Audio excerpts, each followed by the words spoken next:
go further, I'd like to introduce to you the ex-fiscal of Nueva Ecija, Danny Yang. We come from the same school. Siya yung tawag mo. And I need men, not only in the matter of the safeguarding and health of the people from COVID. There are so many, well, there's always a graft here, graft there. Talagang may corruption dito, corruption doon. And you will remember that when we were talking about the Bayanihan 1, when it was still pending, I said that the money is very tempting. Could be used as political purposes, patronage, to the exclusion of others, or worse, baka pabayarin nila yung mga tao.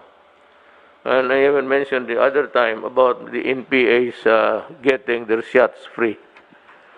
Look, I do not propose that you respond. I'm talking to the NPAs, the Communist Party of the Philippines. I do not propose that you respond to my policy. Kami lang dito, we have a policy. Every time I open my mouth and state a declaration, it becomes automatically a policy. Na itong mga NPA, if they really want to get their shots free, they can always line up. And I will ask now the military and the police to be forgiving. Pag nakapila sila doon, wala namang armas, just to get the shots. Give it to them. Hindi na natin sila. Well, after that, if you go home, then we fight again. But on even grounds. I want you to stay healthy because my soldiers are very, very healthy. And they should be getting the first shots of the vaccine should we acquire them in due time. You know, ito namang si Fiscal Yang, I want well, not all, pero itong you just coordinate, Danny is the name, Secretary Anyo, about the corruption charges that we file. I suggest that to save time, unless of course the Secretary in his discretion would rather hear them administratively. You know, you're a lawyer, and the fastest way to do it is actually administrative proceedings.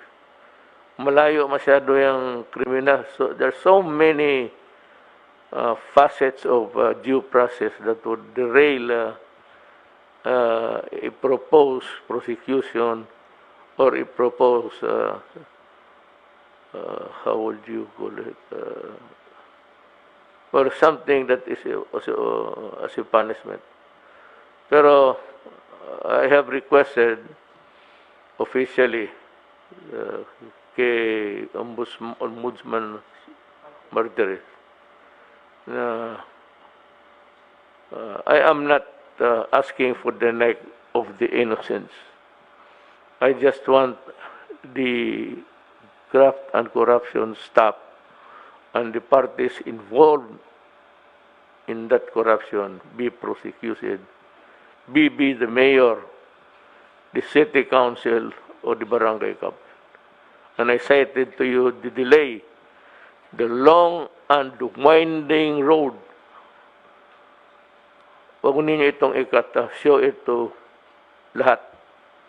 This is very important.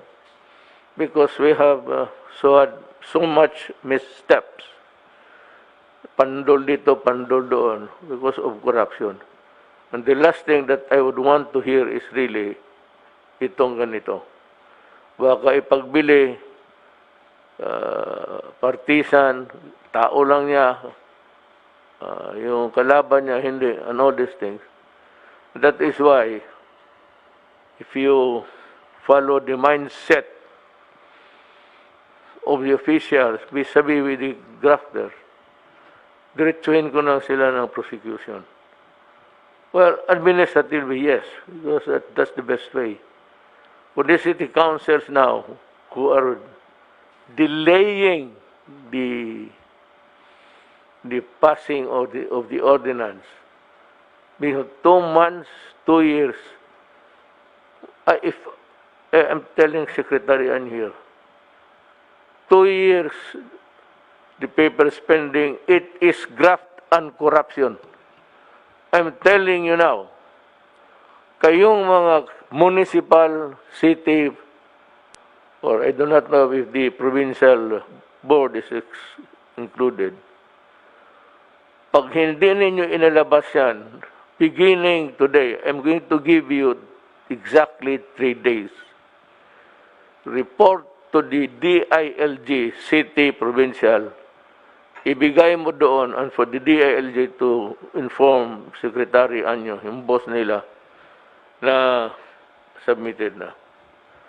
So, the clock is ticking except on the days we do not hold office.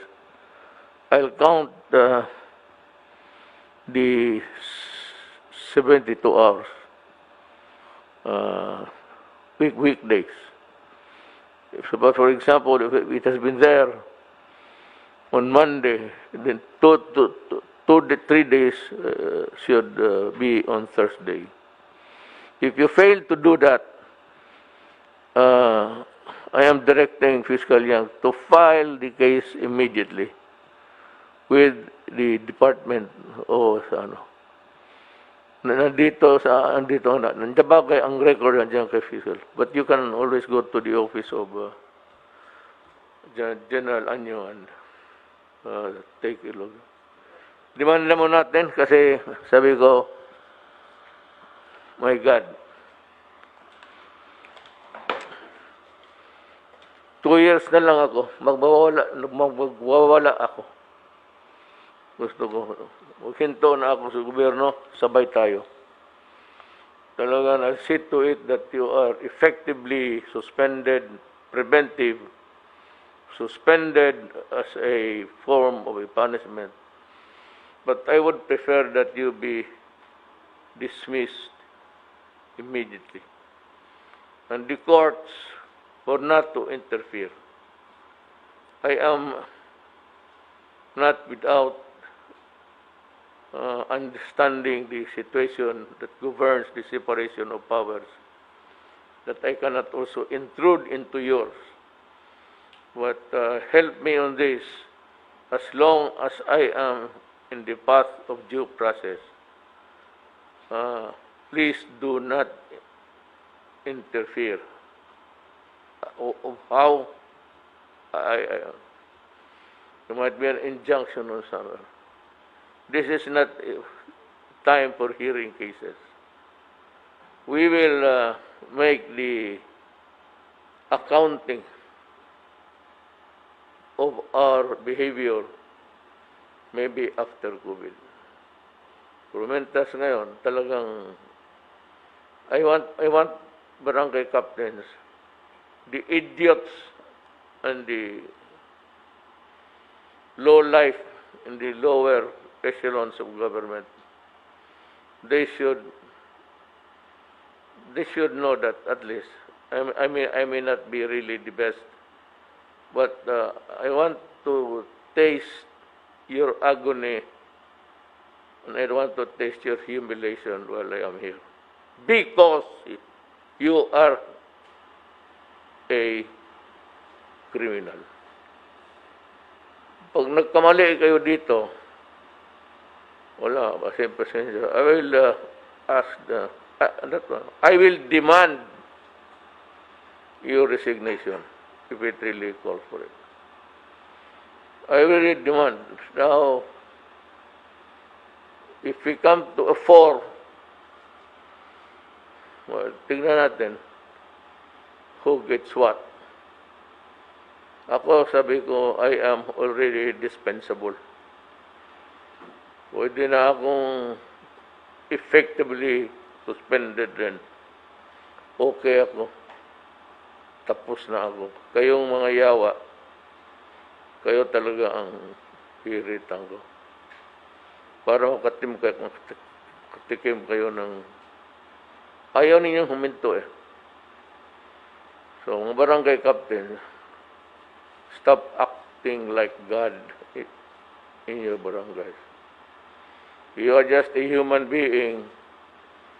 I'm sure that you know nothing or little at all about governance if you are there into corruption. Kaya kung wala kayong nalaman, talagang nagagalit na ako eh. Kaya wala akong respeto sa iyo. I have no compunction about sending you to jail or suspending you until the last day of 2 years from now. Para mawala kayo sa horizon. You are already removed from the political horizon. You do not deserve to stay in the government a minute longer.